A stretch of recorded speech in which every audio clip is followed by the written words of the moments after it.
My name is Colin Jordan. I was a New York City Fireman. I was at 9/11, got there late, but I just had an engineering question. I've been to 500 or 1,000 fires, and the same question has been asked by probably 1,000 firemen. Everything was dust. There were no papers, there were no telephones, there were no chairs, there were no desks. There were steel beams. I was there that night and looking at the pile of beams, and I was like 6 stories high. And there was dust all over at City Hall and everything, but there was nothing else. How did everything else get, just as an engineering question, no matter who did it or how it happened, I've never lit a fire with complete destruction except for steel beams.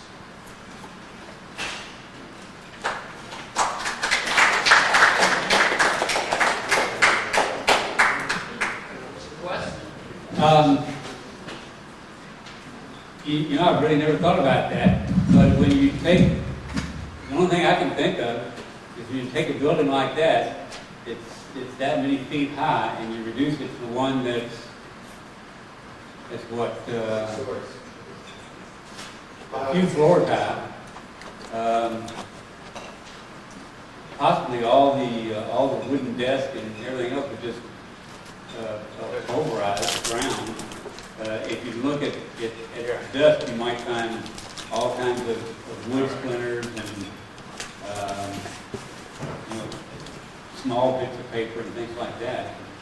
But they were hauling that stuff off. I don't know that anybody really went in there to look for stuff like that.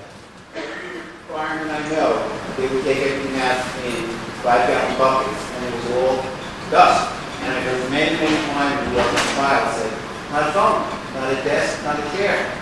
And no matter how it happened, everybody was the only fire they'd ever been to that it was just dust. But they did find the pilot's, or the supposed terrorist ID. They found that in the debris. Can you explain that to me? They did find what now? The supposed terrorist that flew the plane into the towers. They found his ID in the rubble. That's a fact. Mr. Foster, being an engineer, can you please explain to me how there was molten lava 3 months after the 9/11 when they finally got down to the bottom? No, sure can't. Okay, that would be nanothermal. That Because it keeps reacting upon itself. And, you know, if you can take a few minutes when you get to your house and just Google it, or, I don't know, look, you have access to quite a few books, I'm sure. But, you know, the nanothermite has a continual reactance. And there was molten lava 3 months after 9/11. There were bone fragments, very, very small microscopic pieces that were projected laterally on tops of roofs. They found those. There were 30-ton chunks of steel that were projected laterally.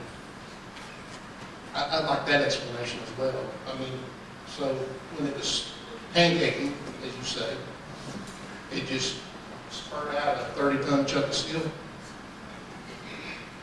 well, like I said, I And don't. this is evidence Yeah. it's there. You know, it was just left out. I mean, if you know, the official 9/11 story, there's literally holes all in it.